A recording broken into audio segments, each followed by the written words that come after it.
ہمیں یہ بابوں کے تڑکے لگا کے، یعنی سواریاں آپ نے بٹھائی مکہ مدینہ کی اور اتارا کہ میں آپ سے ایک بات کروں، جی سر یہ لفظ آپ لے رہے ہیں مرزا صاحب سے. نہیں میں ہاں نہیں میں نے سنا یہ لیکن میں نے پڑھا میری بات سن، جی پھر خود پڑھا نا میری سن. جی سر اس طرح کہنا جو اس نے کر لیا باب تشیع کوئی نہیں، یہ بہت بڑی گمراہی ہے. اس کو وہ کہہ رہا ہے چشتی دجال. حضرت تھانوی رحمہ اللہ تعالیٰ ایک بہت بڑی علمی شخصیت ہے، ان کو کہہ رہا ہے تھانوی دجال. ابو بکر شبلی رحمۃ اللہ علیہ ان کو کہہ رہا ہے شبلی دجال. یہ زبان مت استعمال کیا کریں بابے، یہ سب اللہ کے نیک بندے تھے. یہ ٹرم آپ کی بہت غلط ہے، یہ اس نے بابے بابے اس نے گمراہی پھیلائی اور بہت بدتمیزی. دعوت دینے والا بدتمیز نہیں ہوتا، جس میں بد اخلاقی ہے، جس میں بدتمیزی ہے، وہ دین کا داعی نہیں ہے، کسی اور چیز کا داعی ہے. اچھا سر رائے ونڈ والوں پر اکثر میں سوچتا ہوں کہ یہ ابھی اپنے انجینئر محمد علی مرزا کو ان کا میں ایک لیکچر سن رہا تھا. انہوں نے اس لیکچر میں جو رائے ونڈ کی کوئی جو کتاب ہے جو نصاب ہے فضائل اعمال اس پہ گفتگو کی.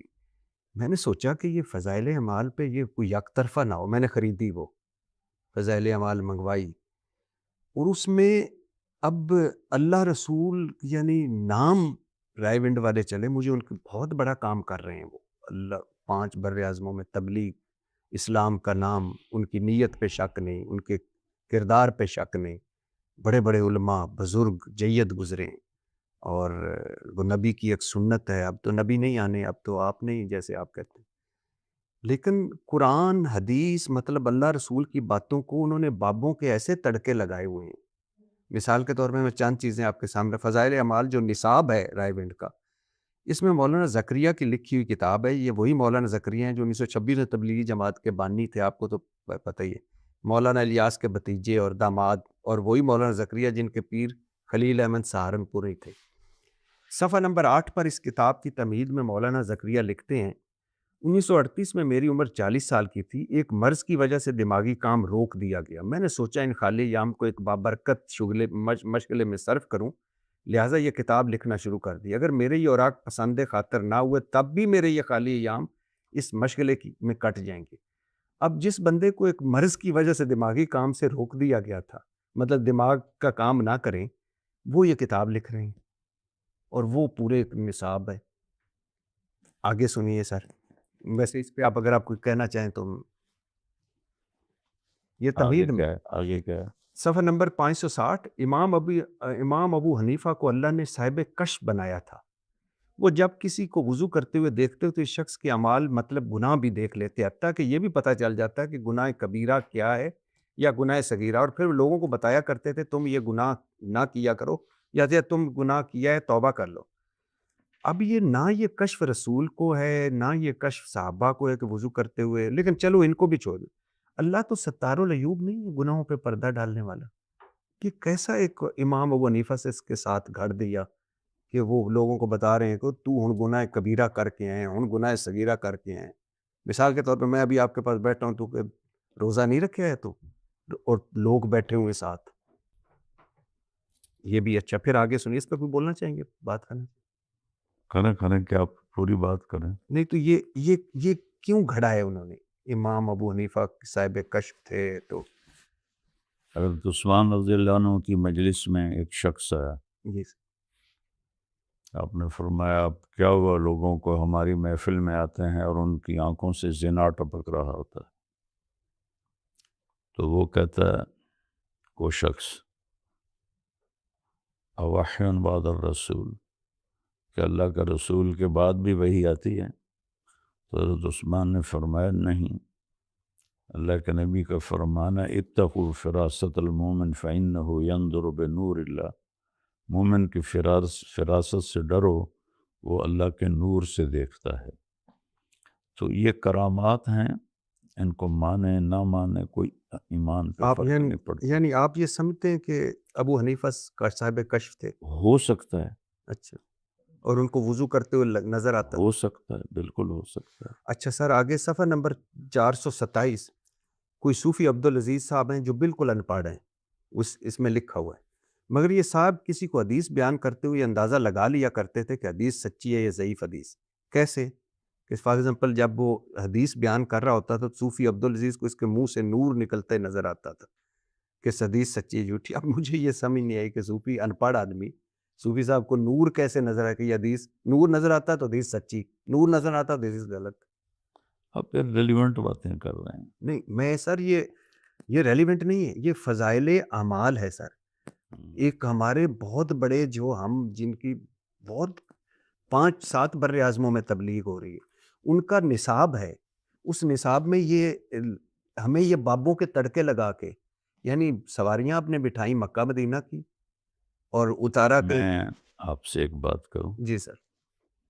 یہ لفظ آپ لے رہے ہیں مرزا صاحب سے۔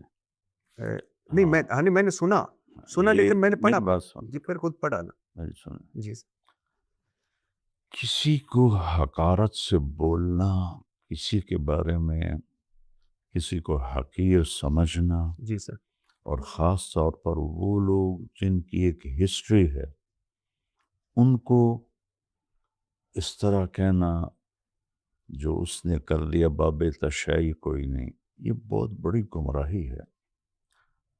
معین الدین چشتی رحمۃ اللہ علیہ پاکستان میں انڈیا میں پہلی ہستی ہیں جنہوں نے اسلام کو متعارف کروایا، ہزاروں لوگ ان کے ہاتھوں مسلمان ہوئے۔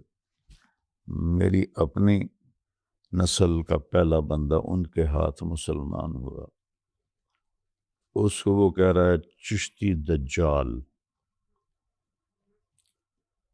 حضرت تھانوی رحمہ اللہ تعالیٰ ایک بہت بڑی علمی شخصیت ہے، ان کو کہہ رہا ہے تھانوی دجال۔ ابو بکر شبلی رحمۃ اللہ علیہ یہ نہاوند کی گورنری چھوڑ کر جنید بغدادی کے شاگرد بنے تھے اور ان سے خلافت ملی تھی، ان کے جانشین بنے تھے۔ ان کو کہہ رہا ہے شبلی دجال۔ یہ زبان مت استعمال کیا کریں بابے، یہ سب اللہ کے نیک بندے تھے، لکھنے والے سے اونچ نیچ ہو سکتی ہے، لیکن جی ان لوگوں کی میں کوئی اس کی وکالت نہیں کر رہا، اس میں کوئی مگر موضوع چیز ہے تو ہے۔ طریقہ یہ ہوتا ہے خذ ما صفا ودع ما قدر۔ قرآن کے علاوہ کوئی کتاب خطا سے پاک، جی میں یہی کہہ رہا ہوں۔ چاہے وہ بخاری ہے چاہے وہ مسلم۔ ہاں لیکن سر آپ نے یہ پڑھی ہے نا فضائل اعمال، کیوں؟ چیز پڑھی ہے، ہاں تو میں آپ کو ایک آپ اس میں دوسری طرف لے جا رہا ہوں۔ جی وہ میں ایگری کرتا ہوں، وہ نہیں ہونا چاہیے۔ یہ ٹرم آپ کی بہت غلط ہے، یہ اس نے بابے اس نے گمراہی پھیلائی اور بہت بدتمیزی۔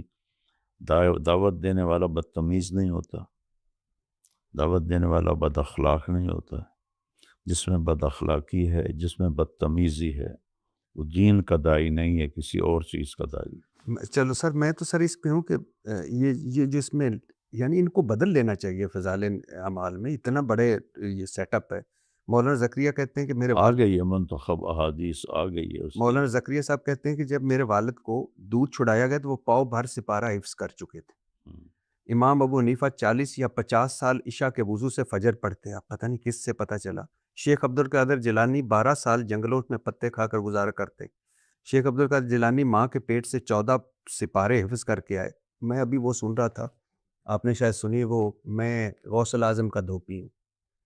حضور صلی اللہ علیہ وسلم کے صحابہ خلفائے راشدین کو یہ جنت کی بشارتیں ملی، حضرت عثمان قبر پہ جا کے رویا کرتے تھے۔ یہ واقعات تو بے بنیاد ہیں۔ اچھا نبی ایک یعنی اب صفحہ نمبر 374 پر ہے، نبی جب قیام اللیل کرتے تھے تو اس رسی سے خود کو باندھ لیا کرتے تھے تاکہ نبی ہاں تاکہ نیند کے غلبے کی وجہ سے گرنا پڑے۔ آپ نے تو صحابہ کو منع فرمایا، نہیں بیٹی کو غلط ہے، یہ فضائل اعمال میں ہے بھی نہیں۔ صفحہ نمبر 374 پہ نہیں، آپ دیکھ لیجئے گا۔ میں آپ کو واٹس ایپ کرتا ہوں۔ اللہ کے نبی نے سر کے بال باندھے ہوں، نیور، نیند کے غلبے سے میں آپ کو نیور سر، نیور۔ اچھا صفحہ نمبر ہے بھی صحیح تو غلط ہے یہ۔ اچھا ایک صحابی پیرے پر معمور تھے 67 صفحے پہ، نماز پڑھنے لگے تو حملہ ہو گیا، تیر لگتے رہے، خون بہتا رہا، وہ نماز پڑھتے رہے۔ اب امام ابو حنیفہ کے نزدیک تو خون بہنے سے وضو ٹوٹ جاتا ہے، یہاں انہوں نے امام فے کر کے امام شافی کر دیا۔ اچھا آگے سنیے، ایک سید صاحب نے 12 دن ایک وضو سے نماز پڑھی، 15 سال اپنے جسم کو لیٹنے پر آمادہ نہ ہونے دیا۔ اب یہ ورلڈ ریکارڈ ہے، گنز بک کا ورلڈ ریکارڈ میں سید صاحب کو جانا یہ چاہیے۔ سب فضول باتیں۔ تو یہ فضول فضائل اعمال میں ہے، آپ کے تبلیغی جماعت کے نصاب بھی کتاب ہے، اس میں نہیں ہونی چاہیے۔ حضرت آدم کی توبہ حضور کے وسیلے سے قبول ہوئی تھی سر۔ کی خدمت میں یہ گزارش کرنا چاہتا ہوں، جی میری ذات سے متعلق سوال کریں، یہ میری ذات سے متعلق نہیں ہے۔ سر آپ اس تبلیغی جماعت میں تھے، آپ میں ہوں، میں اب بھی ہوں، لیکن آپ ان کو رد کرتے ہیں۔ میں رد کرتا ہوں، جو غلط ہے وہ غلط ہے۔